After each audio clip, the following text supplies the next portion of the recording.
My name is Alibe Hamacher. I am a consultant for local and global nonprofit organizations here in New York City. I am currently working with Arigatou International, whose mission is to advocate and defend the rights and well-being of children worldwide. One of the most pressing issues we have seen today is the unprecedented number of children on the move. We have surpassed the 50 million, and the numbers keeps on growing. Something had to be done, not just build the global awareness, but to raise funds and impact policy. So I reached out to my friend and colleague, award-winning filmmaker Jeff Oppenheim. My name is Jeff Oppenheim, and I'm a filmmaker and chiefly a storyteller, as I like to say. When Alibe tapped me to make a documentary on this issue, well, I packed my camera gear and my bag and jumped at the chance. We have a climate that is not doing very well. Along the way, something happened. I got swept up in the enormity of this issue. That is impacting on what people can eat and drink and how they can live their daily lives. I realized the film had to be a call to action for all of us to get involved and do something about this. And we have a security climate that is really not doing terribly well.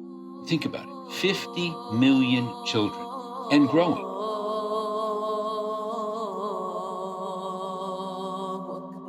We have a war in almost every corner of our world, an armed conflict. I had to do more. We had to do more. And we have pandemic.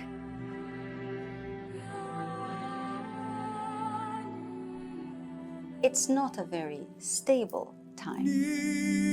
It's simply unacceptable. Therefore, we are living in the worst of times and the best of times. So the Stand Together project and campaign was born to raise awareness and funds for children on the move. Little did we guess that this would ultimately bring us to our own U.S.-Mexican border. In the Rio Grande Valley. Within that, I said, you know what? I have to bring a song to this, an anthem, if you would, to this project. And I reached out to my dear friend, Michael Orland. I've known him for years. Ironically, he and I have never worked together. And Michael had been 16 years on American Idol. That may be why his time was pretty occupied. But I said, Michael, this is the project, and I'd like a song. Does it speak to you? And not only did it speak to him, not only did he say yes immediately, about 2 weeks went by, 3 weeks, and I had 3 songs I had to choose from on my desk. We went back and forth. We decided together that we were going to choose this song, Stand Together. And we also knew very early on we wanted a chorus. We wanted a youth chorus.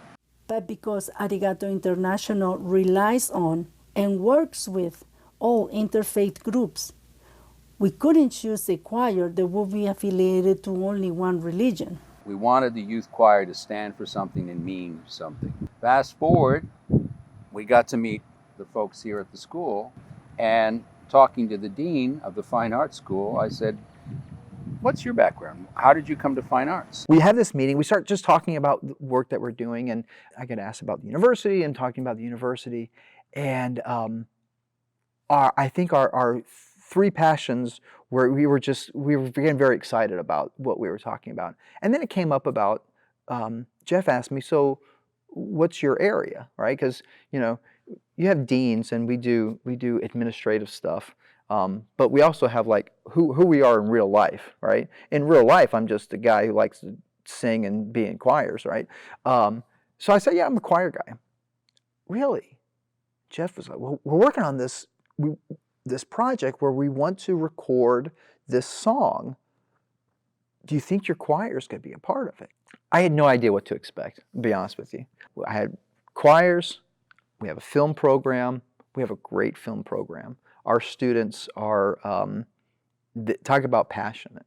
They are just so passionate for making movies and telling stories through film, and I said, okay, there's something here. Dean Ward, Jeff Ward, he had mentioned it to me. There'd been a series of emails we had just simply about equipment. Do you guys have some equipment that we can use? Because I think you had asked for some equipment that we had, and I was like, okay, what's this for? And then I finally went up to Jeff and went, hey man, what's going on? And he's like, oh yeah, this thing here. And I was like, oh, and we have our students going. I was like, oh, okay, great. what do you need? And I heard about the scope of the project, and that's why I was like, look, man, I got to clear my schedule for this. We got to clear everybody's schedule. We got to be a part of this. And I'm just glad that we were able to help out and that we were able to come in and be a part of it. My students are just, this is going to be so huge for them. Over the course of about 2 months, we met online, we started talking, and I'll be honest, the closer we got to D-Day, the more anxious I became. Every project is always a leap of faith. You paper design it. It starts up here in your head. You see things as a creative type. You dare to dream that big, which is already the first thing. I dare you to dream that big. And why not? But we sometimes shut that down. Working for 2 or 3 months already over Zoom and trying to connect everything, right? You never know how it's gonna go. But then landing here and meeting everybody, which we already had built a very good relationship with every partner, but meeting them in person and really having that moment, I never felt more welcome in my life. When you meet someone like, 2 people like that, instantly you get the passion for what they're doing. And then you meet them in person, and then you develop a friendship.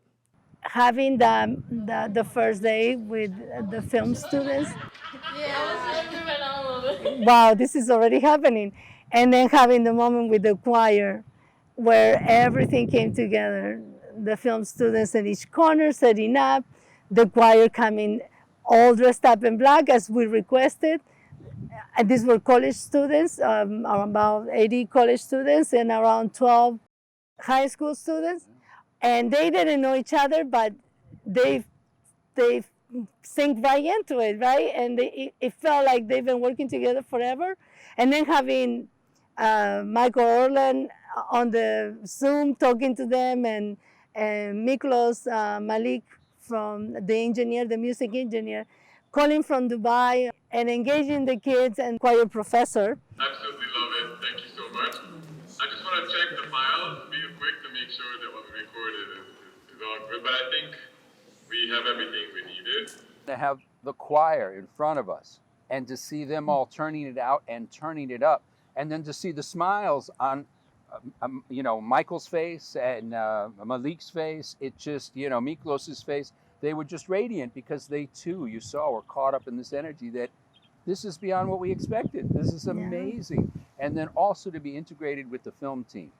Just watching all of you guys take a hold of it and start to say, yes, I got this. Yes, I'm feeling this. Yes, I see this. Because there's that joy of creation that is stupendous, but we're creating for a good cause on top of it. I was so impressed with our film students on the first day of filming, and not being someone who has any experience in film. They were pros. I mean, they were, talking about shots, and they were telling people, taking leadership and ownership of this, looking at this from the outside in, seeing like, this is a real amazing team. And then our students started singing.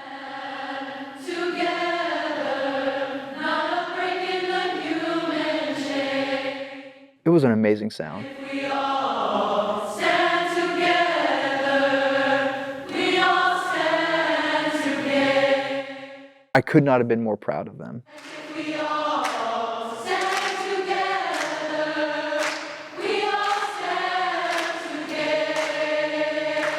I was so emotional, but obviously we gotta keep everything unchecked and go through with whatever we needed to do in the introductions, and it was just magnificent, because you never know how things are gonna come out when so many partners are involved.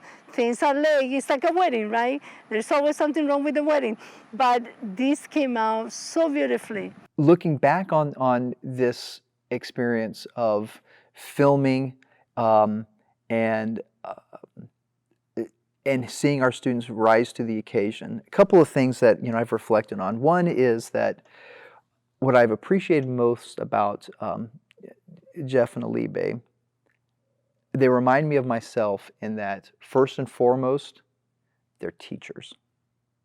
And yes, they're passionate about filmmaking and they're passionate about helping children, but what they're really at the core, I think, really passionate about is they have something important to share, and they're passionate about sharing that, so that it's not just them doing the work, it's this network that all of these people are doing this work. And I saw it in every time they interacted with our students. They were teachers. You can tell, I've taught a long time. I can tell those that are, yeah, I do this and I do it for me, and it's a very kind of self-centered kind of thing. Or people who, I do this and I do it so that others can do it in my place or in addition to me or beside me. And those are your real teachers. So they were amazing with our students. Another thing that I really learned about our students is, and this is reflective on the work they do in the college, their life experiences, their passion for where they are, where they have been, where they want to be, has been reflective and came out through this whole process. I love that this body of students here that are involved in the project are primarily coming from a different culture, even though they're now Americans here, but they're my next generation of cultural storytellers. And they're going to change the storytelling or the story that we hear. There's always a similar way, once upon a time. That begins every story in every language. But now to hear different stories, to hear that brought in to widen the diaspora of storytelling, and to be part of that, a small instigator, if you would, and then to step back and say, no, go ahead, you got this, I want to hear that. I want to hear that story, because that's new to my ear. That's what I'm really loving, and that's what I hope to inspire. I think that they, and I may be guessing, but I'm pretty sure, I'm a pretty good reader of my students, that this shows them the power of this art form. The power in the arts, and I think we have a real responsibility in the arts. It allows people to process and experience emotions in a unique way. Part of the goal of this project is to let the song that we're going to make, or that we're in the process of making, the music video, which we're in the process now of editing and finishing up the final footage, and even the making of documentary, probably in which this interview will sit nicely into.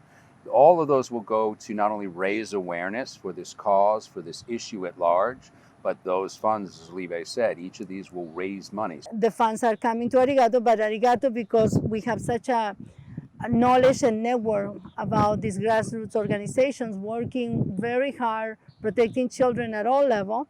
We also have those networks with organizations that are working directly with refugee children and children on the move and forced displaced children. They will be the experts on choosing where the money will go.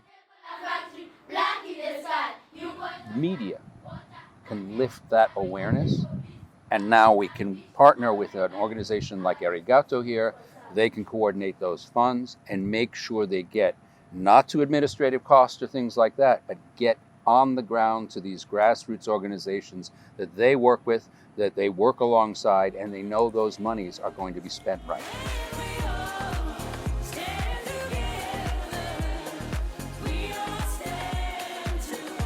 And that is a win-win-win.